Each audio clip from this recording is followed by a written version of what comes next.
So, what does that look like for Christians today to come confidently into God's presence? What does that mean? Well, it means a few things. First, there's no need for a priest to mediate for us, right? We have Jesus.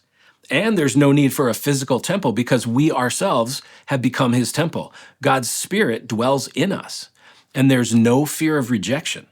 We're received through our faith as sons and daughters, and it means that sin no longer stands in the way.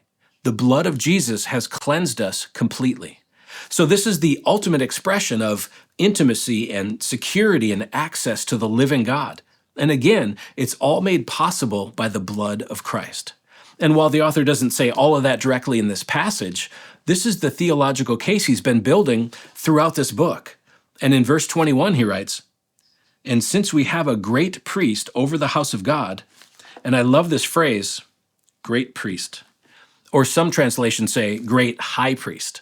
The greatness of Jesus as our high priest is directly tied to the effectiveness of what he accomplished, opening a new and living way into God's presence.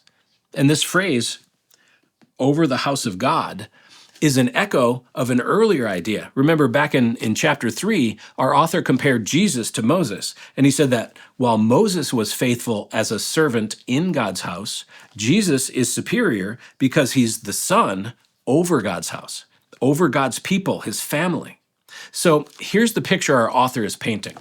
We believers have a high priest who reigns over God's household. He represents us before the Father. He leads us and he intercedes for us. And because of that, we have every reason to draw near with confidence. And that brings us to the heart of our passage, and in a very real sense, the heart of the entire book of Hebrews.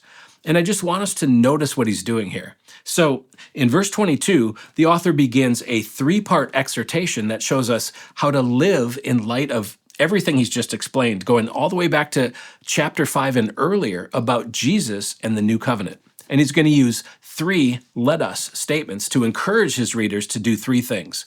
Let us draw near, let us hold fast, and let us stir up one another.